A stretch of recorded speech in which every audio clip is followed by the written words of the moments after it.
Hey everyone, ready to jump into a world where power dynamics are shifting like crazy? I'm ready. We're going to unpack this whole rivalry between BRICS and the West. Yeah. Based on this article from the Global Diplomatic Forum. Oh, cool. It's called BRICS versus the West, a 2025 global power struggle. Catchy title. And this isn't just some catchy acronyms we're talking about here. We're talking about a group of nations, Brazil, Russia, India, China, South Africa, Right. with serious economic and political clout. Yeah, they're ready to reshape the global scene, that's for sure. Like really shake things up. What's really interesting to me is that BRICS is going from this loose economic group to like a powerful alliance. Yeah. You know, they're directly challenging the whole Western-led order we've seen for decades. It's like if the global economy was a sports league. Okay, I like where you're going with this. BRICS would be that new team on the block, turning heads and winning games. Totally. And they're not just playing defense. They're expanding, brought in Saudi Arabia, the UAE, Egypt, and Iran.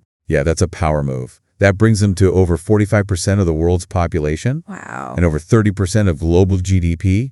That gives them real leverage. So it's like they've drafted a team of all-stars. Exactly. Each one with their own strengths. Right. But they're not just about size. They're changing the playbook. They've got this new development bank. Oh, yeah, the BRICS Bank. Taking on institutions like the World Bank and the IMF. The NDB is a total game changer. It's funding infrastructure and development projects, especially in places where Western institutions haven't really stepped up. Interesting. You know, it signals a real shift in the future of development financing. And then they're leading the charge in de-dollarization. Ever get that feeling when you travel and have to exchange currency? Oh, yeah, constantly. It's like, why does the US dollar have to be the big dog everywhere? Right. Well, BRICS is looking at alternatives, promoting local currencies, and even a possible BRICS-backed digital currency. Now, that would be a game changer. Imagine a world where the dollar isn't the only major player. That's exactly what BRICS is trying to create. Wow. Okay, so now let's look at the West's response. They're not just going to roll over, right? No way. The West, I mean, mainly the US and the EU, they're making their moves. It's a three-pronged approach to counter BRICS: economic sanctions, strategic alliances, and pushing their own values. So it's like a high-stakes chess game. Exactly. Each side is planning their next move carefully. So first up, economic sanctions and trade barriers, especially hitting Russia and China in areas like tech. Right. Think about the global supply chain for semiconductors and AI. The West is trying to limit access to those key technologies. Trying to slow BRICS down. Exactly. And this isn't just some abstract geopolitical game, right? This could hit people where it hurts. Absolutely. Imagine trying to buy the latest smartphone or electric car. These sanctions could make those things way harder to get. Or a lot more expensive. Yeah, exactly. Okay, what about those strategic alliances? The West is strengthening ties, especially in Asia and Africa, to counter BRICS's growing influence. They're boosting partnerships with countries like Japan, South Korea, and key players in the African Union. So it's like assembling their own team of allies. Exactly. Showing up support in those key regions. Yeah, it's all about maintaining their foothold. Got it. And then there's the whole values thing. Right. The West is really pushing democracy and human rights as a counter-narrative to what they see as the BRICS model.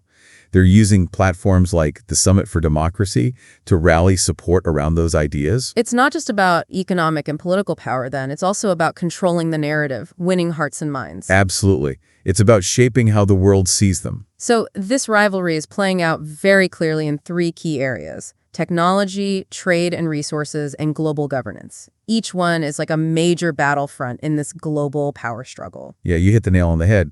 These are the arenas where the future is being decided. Who controls the tech, who commands the resources, and who sets the global rules. Let's start with technology.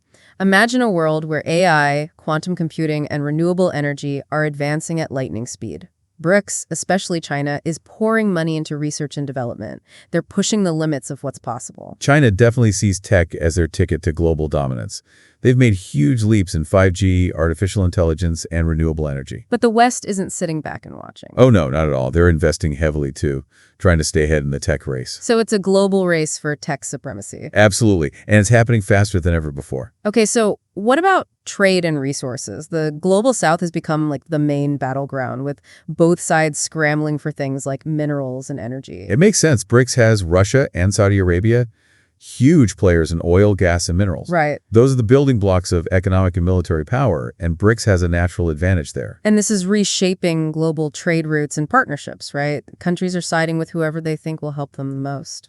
Exactly. It all comes down to who offers the best deal, the most security, the most opportunity. It makes you think, where's the world's future energy going to come from? Who's going to control those resources? That's the billion-dollar question.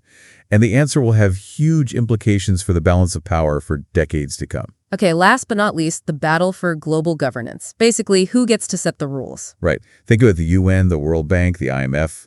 They were mostly shaped by the West after World War II. Yeah, and BRICS is pushing for reforms. Big time. They're saying these institutions don't reflect the realities of today's world. A world where power's more spread out. Exactly. They want more say in how things are run. So it's like a tug of war between the old guard and the new kids on the block. Exactly. BRICS wants to change the rules of the game while the West is trying to hold on to its power. Makes sense. And this clash over global governance adds another layer of complexity to the relationship between these two power blocks. Wow, so we've got this rivalry playing out on multiple levels. Economic, political, and even ideological. It's about resources, technology, and who gets to call the shots on a global scale. It's pretty intense stuff, but before we get too carried away, I think we need to take a closer look at BRICS itself. Because despite all this talk of power and influence, BRICS isn't this perfectly united front, right? You got it. There are definitely some cracks in the foundation. It's like, imagine trying to get a group of friends together, all with different personalities, to agree on what to eat. Yeah. Now scale that up to a group of nations. Okay. With completely different political systems. You've got India with its democracy, China with its one-party state, and everything in between. So yeah, finding common ground and making decisions together can't be easy. Right. It's a recipe for, well, some disagreements, let's say. So it's not all smooth sailing for BRICS. Definitely not. And then you've got the historical baggage. Like India and China, they've got these long-standing border disputes that can flare up. Oh, right. And really strain their ability to work together. It's like teammates who are rivals off the field.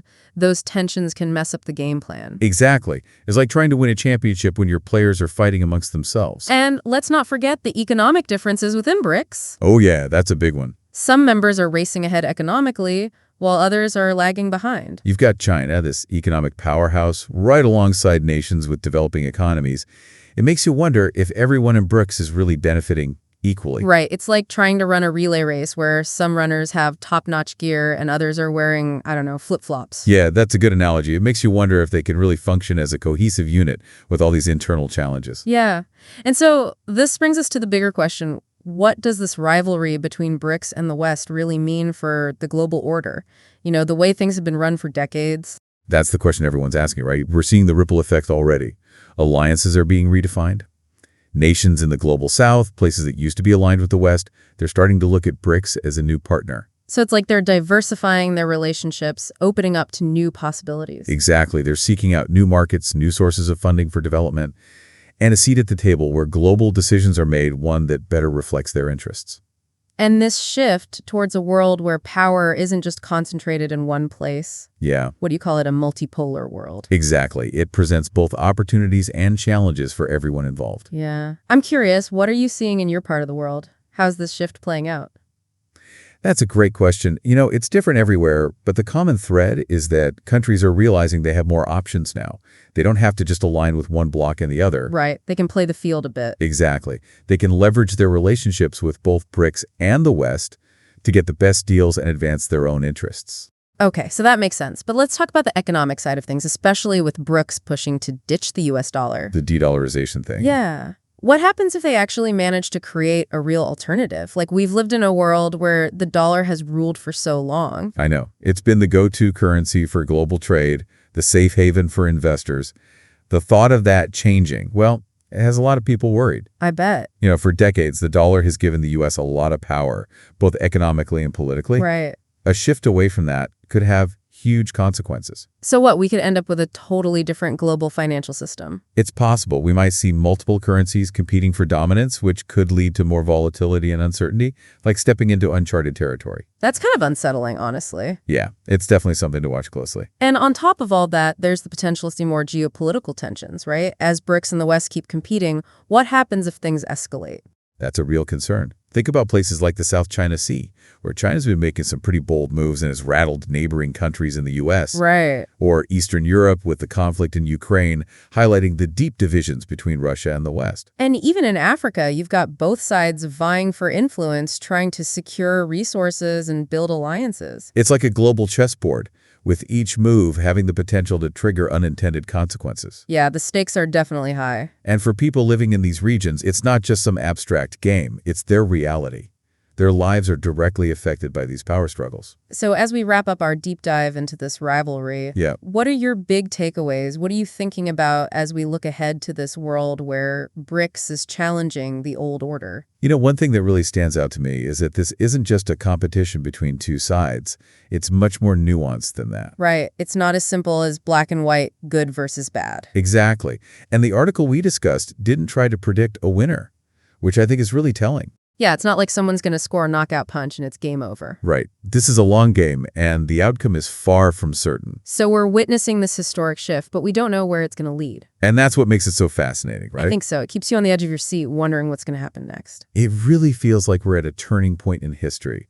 The rise of BRICS, their economic power, their expanding network of alliances, it's shaking things up big time. And the West is definitely pushing back, using everything from sanctions to partnerships, trying to hold on to their position. Yeah, it's like a global power struggle playing out right in front of us. We've got this competition for tech, for resources, for who gets to set the global rules, and it's not clear who's going to come out on top. But that's what makes it so interesting to follow, right? We're seeing a shift away from a world where one bloc held all the power towards something much more complex and multipolar. It's like the old playbook is being thrown out the window and everyone's trying to figure out the new rules of the game. Exactly. And that creates both opportunities and risks. We could see more cooperation, a more balanced global order, but also more competition, more potential for misunderstandings, even conflict. And the article we looked at didn't try to predict who's going to win this whole thing. I think that's a good sign that this is a really dynamic situation. Oh, absolutely. This is history in the making, and we're all watching it unfold. The outcome is far from certain, and the choices that nations, businesses, even individuals make are going to have a huge impact on how this all plays out. So as we wrap up this deep dive, what are your big takeaways? What should people be thinking about as we move into this world where BRICS is challenging the old guard? For me, the biggest takeaway is that this is not a simple story of good guys versus bad guys. It's much more nuanced than that. We need to move beyond those easy labels and really try to understand the complex motivations and interests at play. Yeah, I agree. It's easy to fall into those traps, but the reality is much more complicated. Definitely.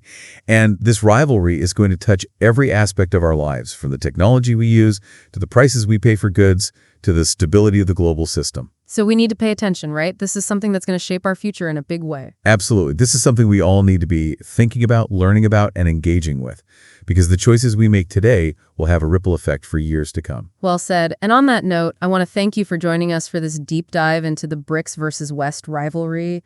It's a complex and evolving story, and we've only just scratched the surface. It has been a fascinating discussion. Thanks for having me. So stay curious, staying informed, and keep exploring the world around you, because as we've seen today, things are changing fast, and there's a lot at stake.